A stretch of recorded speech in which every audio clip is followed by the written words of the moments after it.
Üçüncü sual.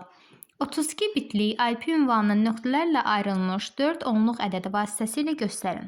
Bu sualı həll etməzdən öncə gəlin ilk növbədə IP ünvanının nə olduğuna baxaq.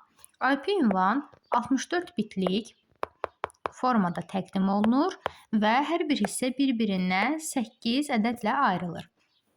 İndi bəndlərlə tanış olduqda görürük ki, bizi burada ikili ədədləri onluq ədədlərə gətirməliyik.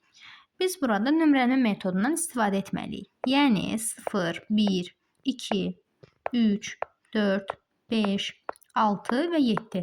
Daha sonra nömrələnmə metodundan bizə tanış olan üsuldan istifadə edirik. Yəni 2 üstü 7, üstəgəl 2 üstü 6, üstəgəl 2 üstü 3, üstəgəl 2 üstü 2, üstəgəl 2 üstü 0.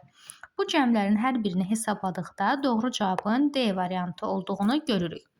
Dördüncü sualda isə bizə IP ünvan göstərilib və onu 32 bitlik formada göstərin soruşulur.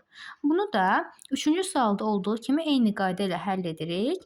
Burada isə doğru cavabımız Y bəndi olur. Bunlardan hansı internet standart xidmətlər kateqoriyasına aiddir? 3W internet standart xidmətlər kateqoriyasına aiddir. 6-cı sual. FTP protokolu hansı funksiyanı yerinə yetirir? FTP protokolu faylları serverdən istifadəçinin kompüterinə endirmək və faylları serverə yükləmək üçün istifadə olunur. Doğru cavabımız D bəndi.